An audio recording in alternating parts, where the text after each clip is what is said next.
All right, it is Thursday night, 9 o'clock. That means it is time for Prosperity Report Live. We have an important announcement that we're going to get to in a little bit when Drew gets here. It has to do with kind of the reason I'm a couple minutes late. Not really, though. We have once a month, we have a Liberty Lovers Book Club that we do here in the Pittsburgh area. And I'm out for that on one Thursday a month. I kind of have to rush home to get to the recording. And that's where I was at tonight. We have an announcement about our book for next month's Liberty Lovers Book Club. I think you'll like it. Whenever Drew gets here, we will have him make that announcement.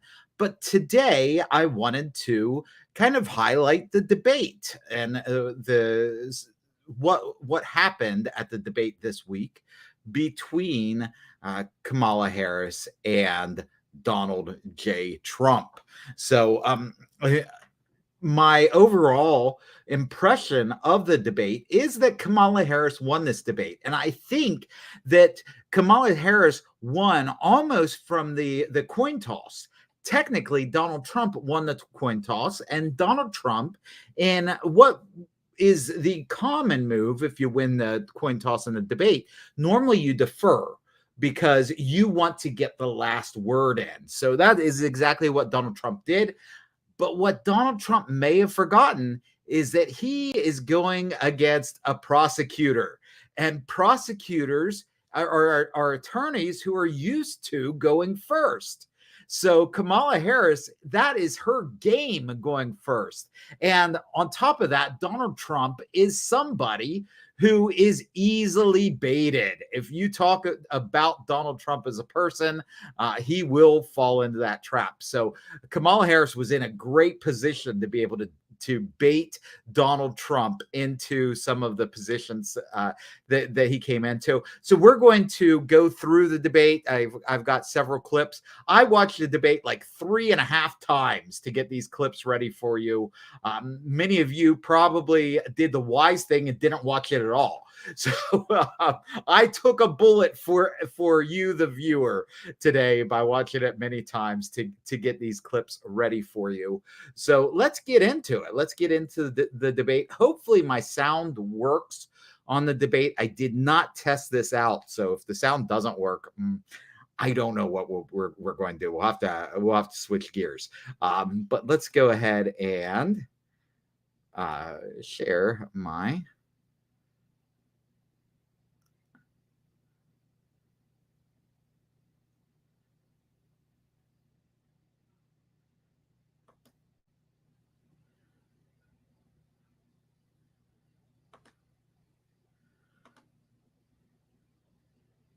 Ooh, let's see. It might not allow. Oh, okay. Here we go. All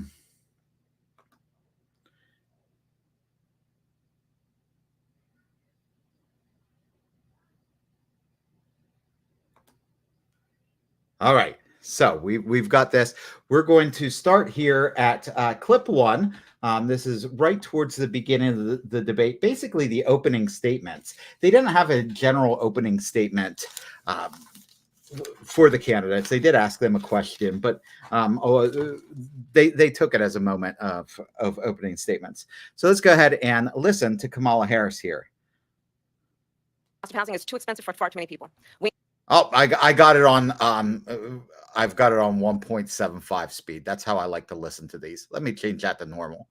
To me, if you're used to listening to these two at 1.75 speed, and then you slow it down to 1 speed, maybe you guys who are who listen to a lot of audio notice this too. It sounds like they're drunk because you're used to them talking faster, and then they slow down, and it almost sounds like they're slurring their speech a little bit. But so to me, they'll sound drunk. Maybe they'll sound drunk to you too, because it's at a lot slower of a speed than I'm used to listening to them. We know that young families need support to raise their children, and I intend on extending a tax cut for those families of $6,000, which is the largest child tax credit that we have given in a long time, so that those young families can afford to buy a crib, buy a car seat, buy clothes for their children. My passion. One of them is small businesses. My mother raised my sister and me, but there was a woman who helped raise us. We call her our second mother. She was a small business owner. I love our small businesses. My plan is to give a $50,000 tax deduction to start up small. Okay. And we got a little bit of an error there, but okay. So we heard Kamala Harris promise some tax cuts and tax credits. And tax cuts, I love as a libertarian. Lower taxes are always good. Tax credits are usually good as well. One thing I do want to think about with the tax credit in particular is whether this is a refundable tax credit or if it's just a straight tax credit. The difference between those is a refundable tax credit means even if you don't pay $6,000 in taxes, you could get $6,000 returned to you. That is not really a tax credit at all, though. That's like a welfare handout. And she does get into complaining about Donald Trump adding to the deficit. Well, these ideas could certainly add to the deficit. I'm fine with the small business tax cut. That's almost certainly just a tax deduction. That almost certainly just gives people lower taxes to pay. That would be a good thing. The tax credit would be a good thing too, unless it's, like I said, a refundable tax credit, which would mean it's basically a welfare handout, because that is something that we need to pay as a society. And we pay that either through higher taxes or higher inflation, most likely higher inflation. So giving more handouts is not a way to get inflation under control. That is one of my big things. We need to get inflation under control. Giving out more handouts is not a way to do that. So let's go to clip 2 and hear about a Trump tax. Opponent has a plan that I call the Trump's sales tax, which would be a 20% tax on everyday goods that you rely on to get through the month. Economists have said that Trump sales tax would actually result for middle-class families in about $4,000 more a year because of his policies and his ideas. All right, so there we heard about the Trump sales tax. We have Drew here. We'll get to him in a second. But whenever I initially heard this, I thought this is a great way to label a tariff, because ultimately tariffs do become a sales tax. It ultimately raises the price of what consumers pay at the point of sale. And sales tax are particularly regressive taxes. They cost the taxpayers who make less money more, because those people who pay less money or who make less money tend to spend a larger portion of their income on products and services. So I initially thought it was a great label for it, but then I started to talk it to normies. I'm somebody who went to a book study tonight on an economics book, so I am not a normie. But whenever I started to talk to normies, they're like, "What's she talking about? A Trump sales tax? He's not proposing a sales tax." And then I realized, oh, she didn't explain it enough. So I thought that was a good hit by her, but maybe it didn't come off as well. So we'll get back to the debate, but I do want to welcome Drew to the show. Welcome, Drew. Drew has an important announcement for us today. So, Drew, I am going to give you the stage and let you make your announcement for us. All right, so the long-awaited Freedom First, which is John's ebook for this campaign, covers a wide amount of issues in depth. So if you're really interested in finding out why John's running, what his positions are, not just the ones that he's pushing here in this campaign, but like I said, a broad number of issues. The way to get John's ebook is to subscribe to the Substack. Which is the Prosperity Report on Substack. Let me see if I can get some sort of shorter link. It is in the link tree in all of John's social media. So if you go to his X account, his Instagram account, his Facebook account, wherever you follow John, if you click on the link in his bio or in his profile and go to the Substack tab, it'll take you there. It'll prompt you, if you're not already subscribed, to just put in your email address, 100% free. Not only do you get all of John's articles that he's been writing along the campaign, but you also will now get John's ebook, Freedom First, and you'll also get a recipe for Thomas tomato soup, which I haven't made yet, but it sounds really good. I'm gonna have to make up a batch this weekend and see what it tastes like. But it sounds really good. So yeah, it's finally here. For those of you that are subscribed already to the Substack, an email will be going out here shortly to send you the official link. But anyone who subscribes from now on through seemingly eternity will get the link to the special link to John's book and the recipe and a lot more cool goodies that we have coming along soon for John supporters. So if you're interested, please, like I said, go subscribe to John's Substack. You're going to get a lot of great content already. But this is just another additional thing that John put a lot of time and work into, and I think it's fantastic. So definitely recommend. And what was the price of that book again, Drew? It is free, 100% free. It's free. It's a free book.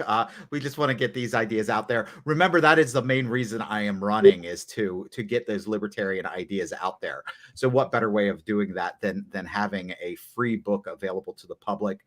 Again, the way you'll get that is by going to the Substack. Drew, if you could get a link to that, maybe put it into the chat here. I think that it will go out to we're streaming right now on Facebook, on YouTube, and on X. And I think that if you post that into the chat here, it'll go out to all three of those. I'm not sure though. I've never tried it. I will say it. I will try that, but I'll also just say it is johnthomaspa.substack.com. So if you want to type that into your browser, it's johnthomaspa.substack.com is the long form link. All right, great. So it's a very short ebook. It's definitely something you can read in a day. The chapters are really, really short. So if you want to read a chapter instead of like you've got 5 minutes between work meetings, and normally you sit there on Facebook between those meetings, you could pull up the ebook and probably read a chapter of the book. Some of the chapters are a little bit longer, but they're pretty quick chapters. You can bounce around the chapters in the order that you like topics that you're interested in. So great. Drew, let me ask you, were you okay? Were you able to hear the audio whenever I was playing the clips? Yeah, I got the audio good. Good. I hadn't tested that yet, so I wanted to make sure that worked. So let's go back to the debate. I'm on clip 3 here. Clip 3, and I don't even know what this clip is about. Let's listen. Well, I would love to. Let's talk about what Donald Trump left us. Donald Trump left us the worst unemployment since the Great Depression. Donald Trump left us. Do it again and even better. We are going to get to immigration what just happened there? during this debate, but I would like to let Vice President Harris respond on the economy here. Well, I would love to. Let's talk about what Donald Trump left us. Donald Trump left us the worst unemployment since the Great Depression. Donald Trump left us the worst public health epidemic in a century. Donald Trump left us the worst attack on our democracy since the Civil War. All right. A couple things there that I wanted to point out. First off, this debate happened on 9/10. 9/10. You know what happened the day after 9/10? That would be 9/11. Kamala Harris just said January 6th was the worst attack on our democracy since the Civil War. Now, You don't need to have a PhD in history to know that the Civil War happened before 2001. It wasn't the attacks of 9/11 2001, then the Civil War, then January 6th. That is not the order that these events occurred. So if you have a history class, you have to put these events in chronological order. 9/11 happened after the Civil War. So this is the day before the anniversary of 9/11. Now I can understand, maybe some people could make the argument that 9/11 was an attack on our empire rather than our democracy, that America's not really a democracy, it's more of an empire. You can make that argument, but then you can't say January 6th was an attack on our democracy, because you already said we're an empire, not a democracy. So no matter how you slice that cake, she is somehow thinking that January 6th, where one unarmed woman was killed by aggressive Capitol Police, was worse than the 3,000 plus people who were killed on 9/11. It was just ridiculous that she even makes that comparison. Drew, what are your thoughts on that? Yeah, and that's actually, I mean, you take 9/11 itself as an event, right? And the loss on that day, but the long-term consequences and loss of life. And honestly, like if we're using democracy in her terms, the long-term effect of 9/11 on our society and on the globe. You talk about all the firefighters and personnel on that day that suffered long-term health consequences if they were lucky to make it out alive. You talk about the millions of civilians that were killed in the war on terror. You talk about the countless troops of American troops that were sent overseas to die in the war on terror. You talk about the ones that were lucky to survive that and make it home, and the millions that dealt with PTSD, and unfortunately, many of those were not able to survive the long-term effects of that. And so, yeah, it's I would call it an oversight, but I don't think you can oversight that. It seems to be an escalation of the magnitude of the topic that she's talking about, to the point that she thinks that she has to refer the whole way back to the Civil War. And I think that it's a bad argument on its own right, but the timing of it coming, the day before 9/11, the anniversary, I think is just, a really bad slip up on her end. Yeah, and I haven't heard other people calling it out. That I just think this is astonishing that she would make such a claim.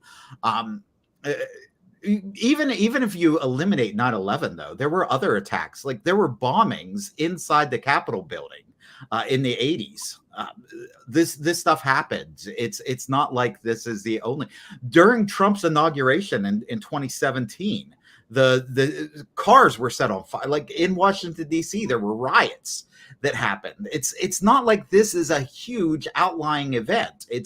They're trumping it up. No pun intended there. They're trumping it up to a level that it really doesn't deserve. She also said some things in that clip about like how he left us with so much unemployment, so much so many bad policies or bad economic situations, when really those were the result of COVID policies that for the most part were adopted by state governors. Now, if Trump were smarter than he is, he would probably, what I would have said if I were Trump is, listen, the Constitution does not allow me as president to address a virus. The federal government has a limited amount of things that it can do. I rightfully followed my constitutional duty and left that up to the states. Unfortunately, a lot of governors, especially your Democratic governors, went full tyranny during 2020. And that caused this spike in unemployment that was worse than the Great Depression. That caused a lot of the disaster associated with that pandemic. But instead, Trump's going to brag about his handling of the pandemic, which is absolutely not the way he ought to go, because let's be honest, Trump's handling of the pandemic was not great. The only way I think that he could recover from that is to say, I didn't have constitutional authority to deal with the pandemic. I just left it up to the governors and they did a horrible job, and just call it horrible. That's the only way you can deal with 2020. So let's go to our next clip. This is Trump talking about Project 2025. Number one, I have nothing to do, as you know, and as she knows better than anyone, I have nothing to do with Project 2020. And I don't know why YouTube is doing this. Very It keeps strongly going back a that few the American seconds people want after a it starts. president who understands the importance of bringing us together, knowing we have so much more in common than what separates us. And I pledge to you to be a president for all Americans. President Trump will give you a minute here to respond. Number one, I have nothing to do, as you know, and as she knows better than anyone, I have nothing to do with Project 2025. That's out there. I haven't read it. I don't want to read it purposely. I'm not going to read it. This was a group of people that got together. They came up with some ideas, I guess some good, some bad, but it makes no difference. I have nothing to do. Everybody knows I'm an. All right. So he has nothing to do with Project 2025. I actually thought this was a good answer. And the reason I think this was a good answer is because Project 2025 is like a 900 plus page policy document. Let's be honest. Does anyone think that Donald J. Trump has read a 900 plus page policy document ever in his life? He may be lying about some things. He's definitely not lying about this. That guy did not read Project 2025. He was not part of putting it together. Why they keep bringing it up and associate it with him, I don't know. But this one, I think we all can agree, left, right, and center, that Donald Trump did not read Project 2025. Your thoughts, Drew? Do you think Donald Trump read Project 2025? I'm going to say no. Just gonna put that one out there. I don't think he read it. That is, and that's honestly that, like you said, it's the right thing, just from like a moral thing. Don't lie, but also politically. I mean, just to come out and say, listen, didn't write it, didn't read it. And this is something I think one of the things that's interesting, like an interesting indication of where we are as a society, is that documents like Project 2025, policy documents, proposals from political action committees, from apolitical think tanks, stuff like that. These are very common. Pretty much any sort of think tank, policy network is going to put out policy proposals, and it really isn't out of the stretch of imagination that one that leans one side or the other going into a presidential election like this would put out a series of policies and an administrative plan to propose to that next administration. So it's not, Project 2025 is not something that is out of the ordinary, and for it to be treated as this thing that is an abnormal abomination, almost something that is like this shadowy thing that it's slipping my mind. I don't even remember which organization put it together. It was the Heritage Foundation. I thought it was Heritage. Yeah. I wanted to make sure. To pretend like this is some shadowy thing that Heritage Foundation's doing behind the scenes is kind of ludicrous, and leads us to the point of asking, why do people think that this is such an uncommon thing? And it's because not enough people are talking about policy in a real clear way. And if you need any more evidence for that, you can watch this whole debate, because there's not a lot of policy talk. Yes, this is not a policy-rich debate at all. whenever you donate money to a group like Heritage Foundation, that's what you get. You get 900-page policy documents that nobody reads. So I would say donate your money to your church, or maybe the John Thomas for Senate campaign instead. I haven't released. I'm releasing a free ebook. It's like 60-some pages. No 900-page policy document that nobody reads, especially not Donald J. Trump. All right, let's go to our next clip. Hopefully it doesn't start playing and then rewind for us. But in this clip, we hear Donald J. Trump talk about his handling of the pandemic. Is he going to be humble about it? Say, I made some mistakes. There were mistakes made. We need to learn from those mistakes. I don't think so. Let's listen. Man, nobody's ever seen anything like And we're going to get the our greatest little economy. rewind We here. got hit with a pandemic, and the pandemic was not since 1917, where 100 million people died. Has there been anything like it? We did a phenomenal job with the pandemic. Phenomenal. We handed them over a country where the economy and where the stock market was higher than it was before the pandemic came in. Nobody's ever seen anything like it. We made ventilators for the entire world. We Ventilators got gowns, for the we whole got world. masks. We did things that nobody thought possible. And people give me credit for rebuilding the military. They give me credit for a lot of things, but not enough credit for the great job we did with the pandemic. But the only jobs they got. We don't give Donald Trump enough credit for the great jobs that he did with the pandemic. I don't know. I don't think 2020 is remembered in anybody's mind as a great year. That is one of those things. I think that Donald Trump should just pass the buck. Say it was not a great job that we did with the pandemic, and it was handled by the states. That would be the correct thing to say. That would be the honest thing to say, and but it would also take humility. And I don't think Donald Trump has a lot of humility. So, Drew, do you think that Donald Trump, lots of people say that Donald Trump did a great job with the pandemic. We heard it right there from Donald Trump himself. What do you say? Do you say Donald Trump did a great job in 2020 with the pandemic? Well, lots of people aren't saying it very loudly. I haven't heard it. This is an interesting one because it doesn't. It's like the complete opposite of his last answer, right? It doesn't make sense, logically or morally, but it also doesn't make sense politically.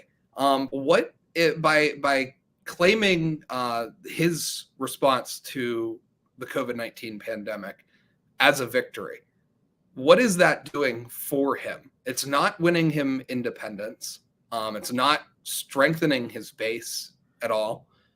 His base is very much against a lot of what went down with the COVID regime, and it's not winning him over any people that would otherwise vote for Kamala. So we've got those Kennedy people who Kennedy just dropped out. He needs to secure that vote. Kennedy's saying go ahead and vote for Trump. He needs to secure that vote. How does this help win over those Kennedy people who went to Kennedy because of what happened in 2020?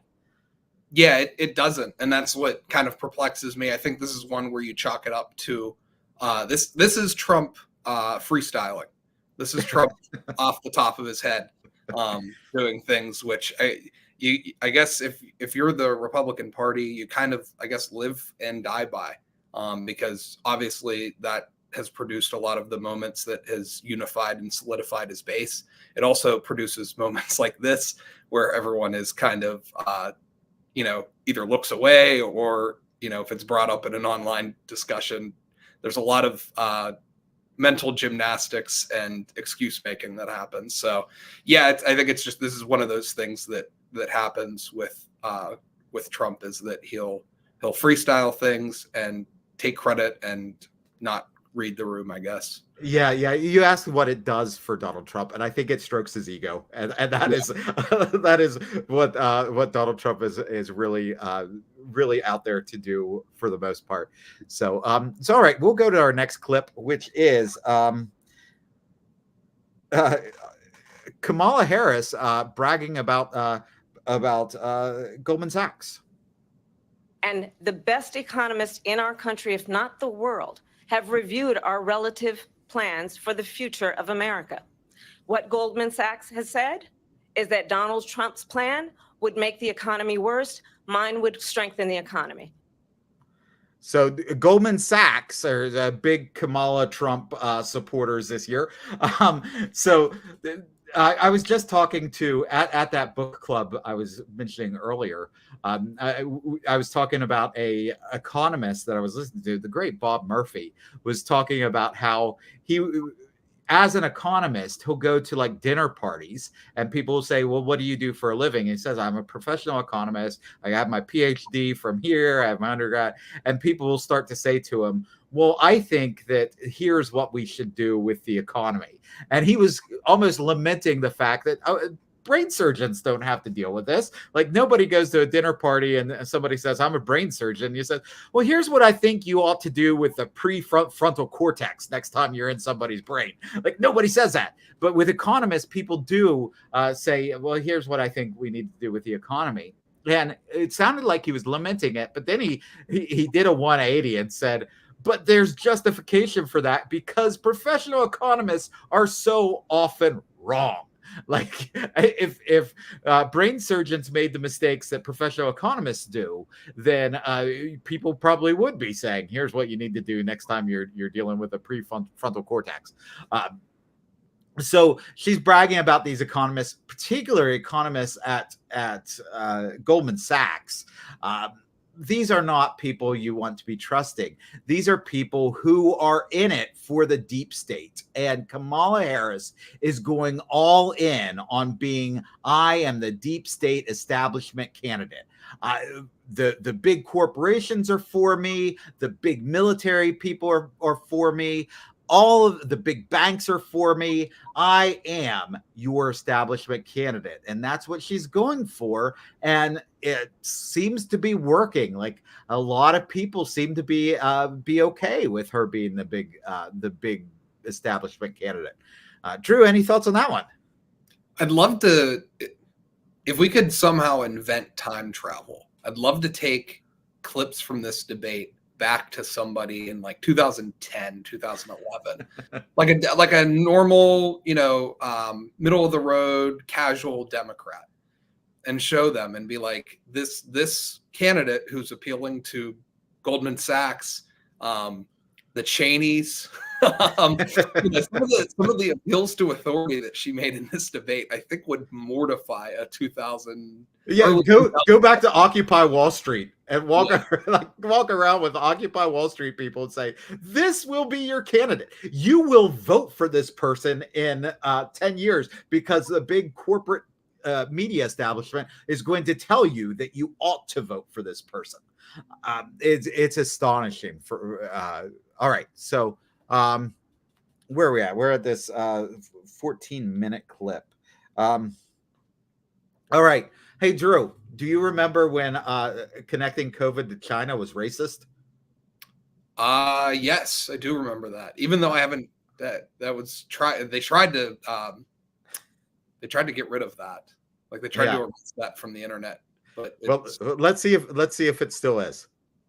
Let's talk about this. With COVID, is he actually and we're investing in American-based technology so that we win the race on AI, on quantum computing, focusing on what we need to do to support America's workforce so that we don't end up having on the short end of the stick in terms of workers' rights. But what Donald Trump did, let's talk about this, with COVID, is he actually thanked President Xi for what he did during COVID. Look at his tweet.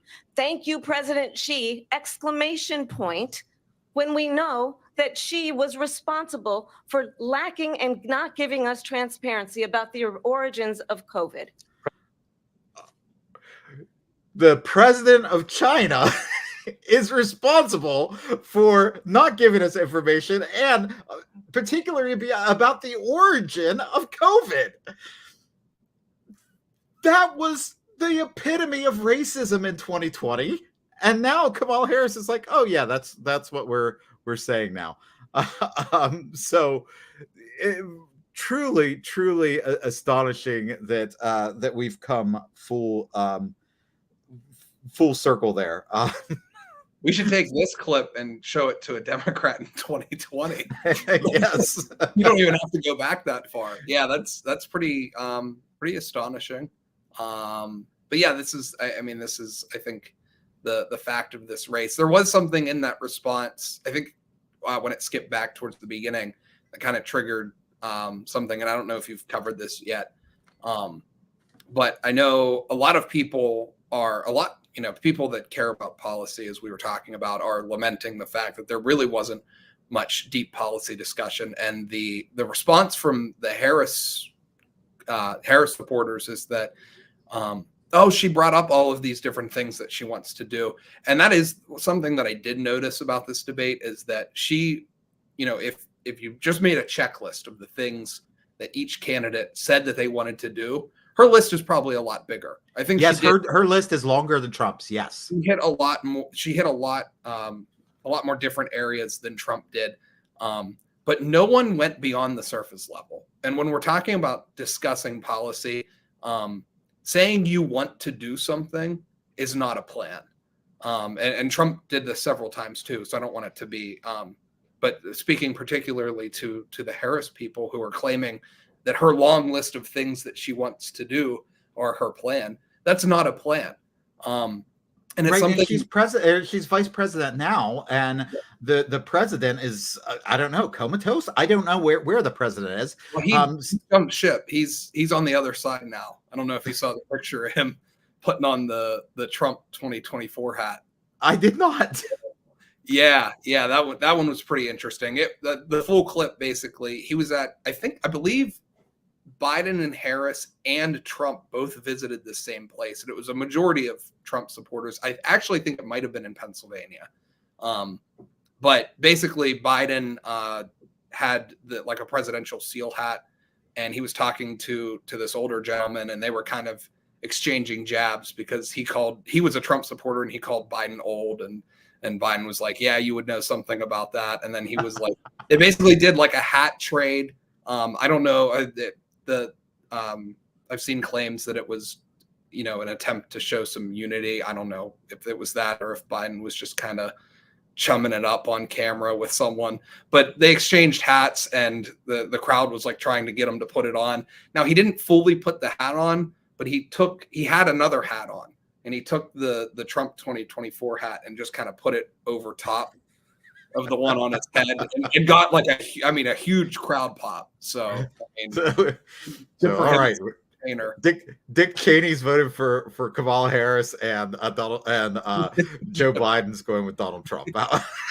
The picture's hysterical. If you haven't seen it yet, search Biden Trump hat on X, and you'll see a big sleuth of them, and probably a bunch of edited memes at this point. But very, very good stuff from the current administration, doing a lot right now. Fantastic. All right, let's get to our next clip. The next clip is on the topic of abortion, I believe. So let's hear Trump. And you can look at the governor of West Virginia, the previous governor of West Virginia. Women shouldn't trust you on the issue of abortion because you've changed your position so many times. Therefore, why should they trust you? Well, the reason I'm doing that vote is because the plan is, as you know, the vote is, they have abortion in the 9th month. They even have, and you can look at the governor of West Virginia, the previous governor of West Virginia, not the current governor, who's doing an excellent job, but the governor before, he said the baby will be born and we will decide what to do with the baby. In other words, we'll execute the baby. And that's why I did that, because that predominates, because they're right. All right. So I think Trump was misspeaking here. He actually, I think, meant the governor of Virginia. And what he was talking about was this quote where the former governor of Virginia, Ralph Northam, said, third trimester abortions are done in cases where there may be severe deformities.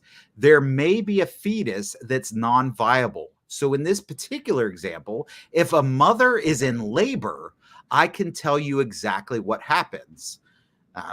The infant would be delivered. The infant would be kept comfortable. The infant would be resuscitated if that's what the mother and the family desired. So if the family did not desire that the infant be resuscitated, the infant would be left to die in that case. So Trump was referring to something that that was said. This was said that the former governor of Virginia did say that. Now I want to go to another clip on this. Where the moderator Justices. There is no state in this country where it is legal to kill a baby after it's born. Madam Vice Okay, so the moderator says, "Oh, you're entirely making that up," and we saw there was a quote that he was actually referring to in that situation, and so we have the moderator taking Kamala Harris's side in this debate. I want to now go to a clip from Kamala Harris on this.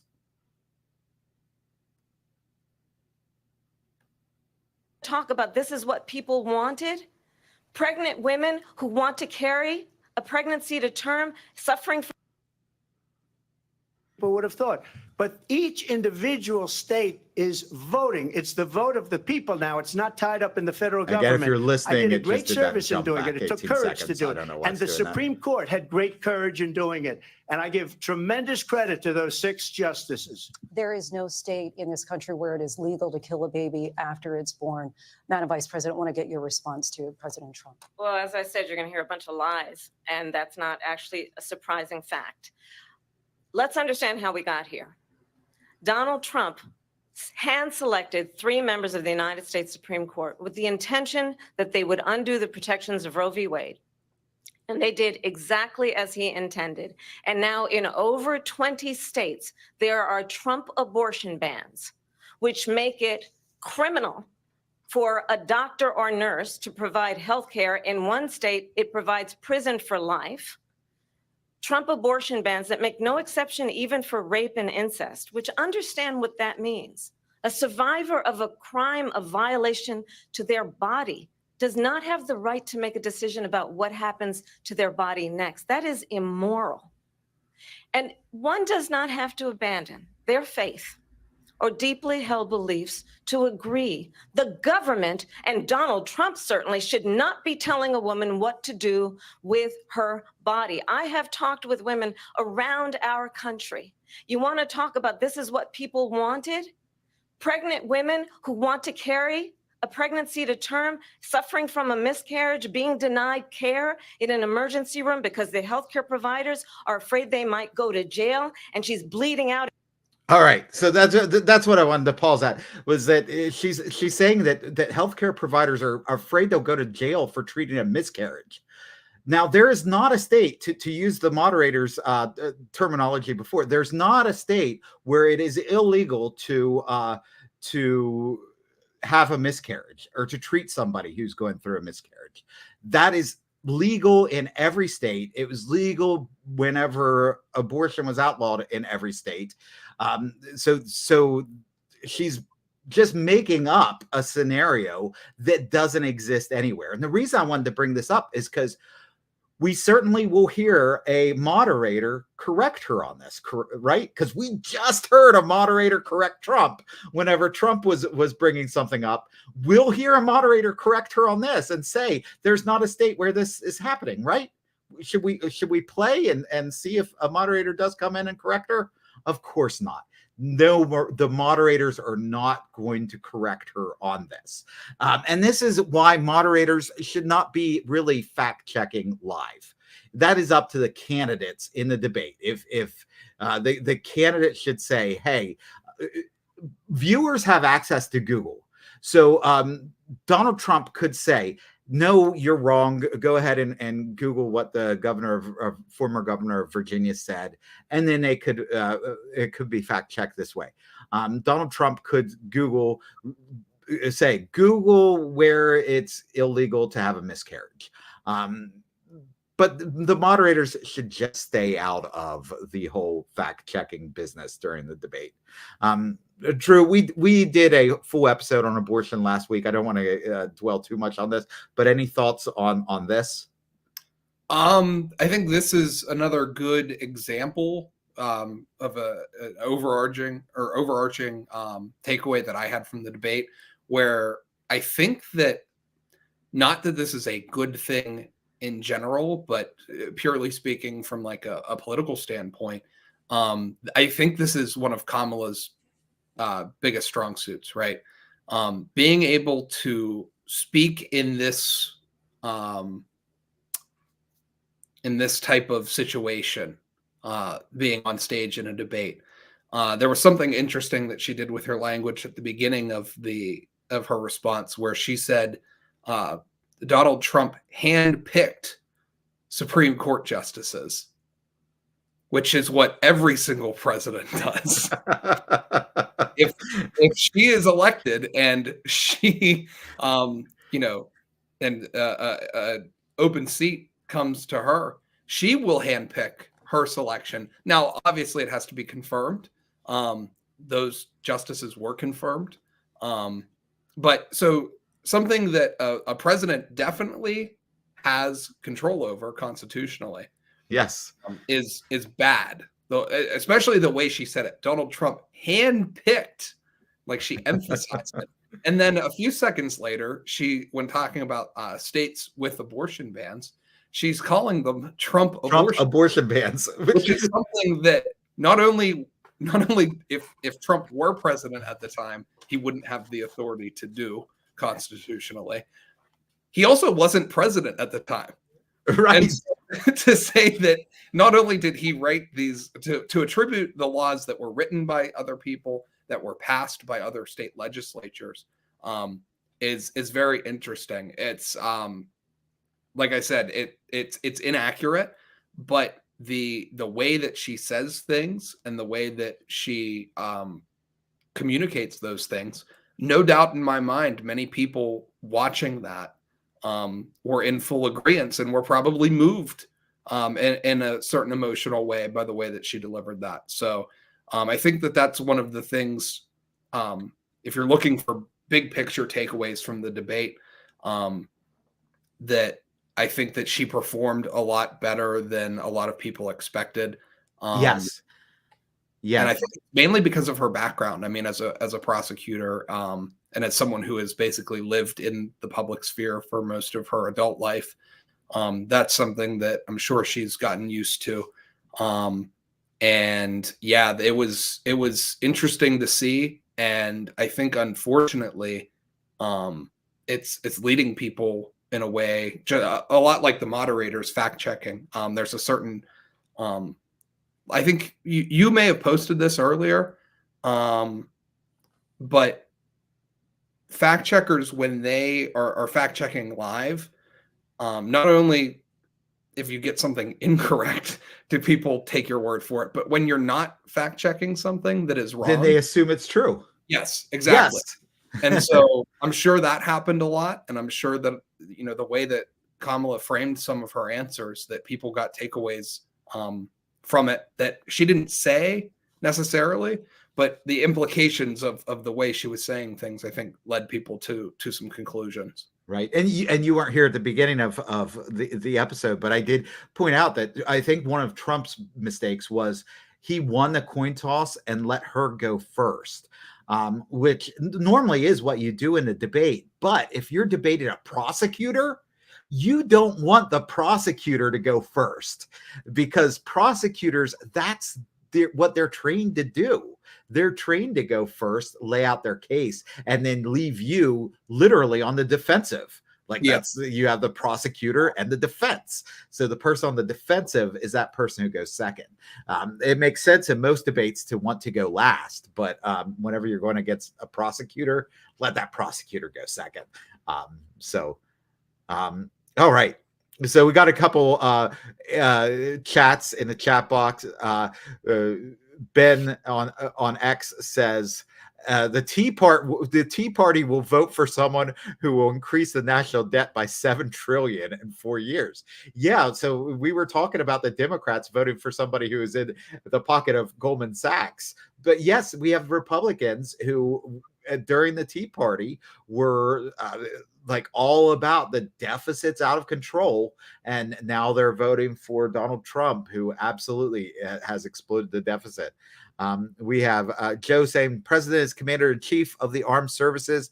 No declared wars equals a no war. Also can deschedule drugs and pardon and commune sentences. So the president does have some power there. Interesting. We're not going to get through all these clips that I have up here. One of the clips that I did have though, it was Kamala Harris repeating something that that Joe Biden had said in the last debate, and he was fact checked on it afterwards by a mainstream fact checker, that we have no troops in an active war zone right now. That is just a lie. We do have troops in active war zones. We have them in Africa, in countries in Africa where there's fighting occurring. They're still fighting in Syria and Iraq, where we have troops stationed. We probably have troops stationed in Ukraine, that's an active war zone. We have troops all over the world in an active war zone, and she just flat out lied and said we don't. And was she fact checked on that? No. Even though they ought to have been prepared for that, because they did fact check Joe Biden when he said the same thing after the last debate, but she just repeated it. And Joe also says Trump can be the best fact checker just by saying the old wrong. So yes, and we do have the troops in non-active war zones like Japan, Korea, Germany, all over the world. We have our troops. So so there's that. Let's see. What do we have up next? We'll skip this one. Yeah, skip that one. Okay, let's go to this one. Because it's fun. Extreme.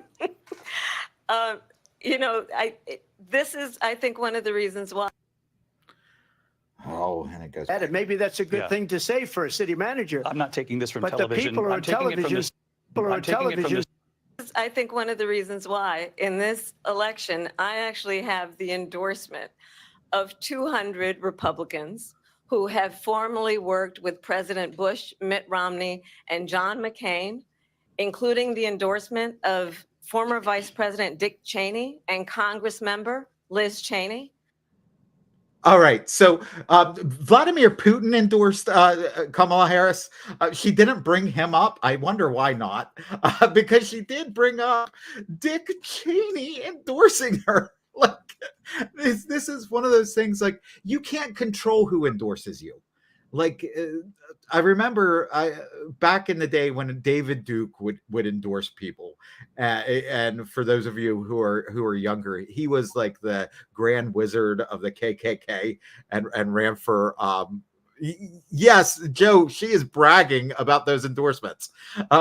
When David Duke would endorse people, they would be like, no, like he can say that, but I'm not going to obviously celebrate that. She is celebrating all of these neocons endorsing her. Dick Cheney, of all people, endorsed her, and she celebrates it. How in the world do you brag about getting an endorsement from Dick Cheney? Dick Cheney was Darth Vader 10 years ago. Like they literally said that he was Darth Vader. He was the most evil person you could imagine. And she's like, oh yeah, this is why he endorses me, because I'm doing everything Dick Cheney wants to be done. And she's not wrong. So yeah.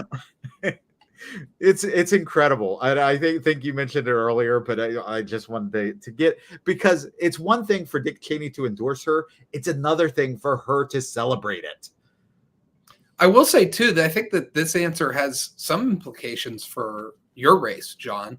What does it say about Bush, Mitt Romney era Republicans who are endorsing, a major war candidate?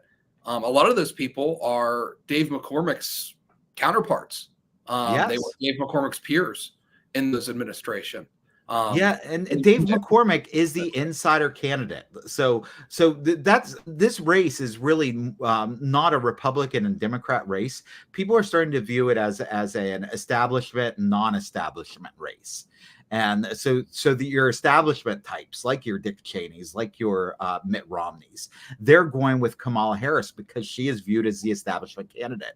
People like your Tulsi Gabbards and your RFK Jr., who have been driven out of the establishment because they've taken anti-war stances or anti-big pharma stances, they're going to Donald Trump because they're viewing Donald Trump as the anti-establishment candidate. Right or wrong, I mean, we already talked about how like his answer for COVID was not what you would want to hear if you were a Kennedy supporter, but they're viewing him as the anti-establishment candidate. In the Pennsylvania Senate race, you have Bob Casey, who is as establishment as they come, votes with the establishment, vote after vote after vote, does exactly what the establishment wants. And like you said, Dave McCormick, who is from that era, he was in the George W. Bush White House with Dick Cheney. He was one of those guys. He literally held fundraisers for Jeb Bush back in 2015. He is an establishment guy. So who is your non-establishment choice if you're in Pennsylvania and you're looking for a non-establishment choice for the PA Senate? Drew, do you know any non-establishment choices that are running for the PA Senate this year? I think he has 2 thumbs and an ebook that is now available. You got it. Yeah, 2 thumbs, 2 first names, John Thomas, for U.S. Senate. I am your non-establishment candidate. So if you're looking for the non-establishment candidate, vote John Thomas. I think that's a good place to wrap this up. We could go on and on with lots of nonsense that happened during the debate, but the Constitution does prevent cruel and unusual punishment. We've all those viewers. I think this is our most live viewed episode so far, Drew. So pretty excited about that. We don't want to torture you for tuning in tonight. Thank you very much. Chase Oliver does have 2 first names, not as common as John or Thomas for either of those names, but they both are indeed 2 first names. Let's just get all those 2 first name candidates out there at the polls this weekend or this weekend. Next week, early voting starts next week, right? I believe so in Pennsylvania. Yeah, I think actually, I'm pretty sure. Like, if you're talking nationwide, I think North Carolina may have started already. Yeah, so early voting. So yeah, we're literally at the point where this debate is happening either as or right before voting is. People are literally voting. So it's so Ben mentions in chat that the book discussion is live. So if you're on the western part of the state in the Pittsburgh area, if you'd like to join the book discussion about my book next month, we'll be having that at the Waterworks Mall at the Panera Bread at the Waterworks Mall, October 17th. Is that the date? Yep, October 17th. So come out to the Waterworks Mall. You can do a book discussion with us. That post is available on Facebook. Thank you, everyone, for joining us tonight. Let us know your thoughts in the comments, and we'll see you next time for the Prosperity Report Live.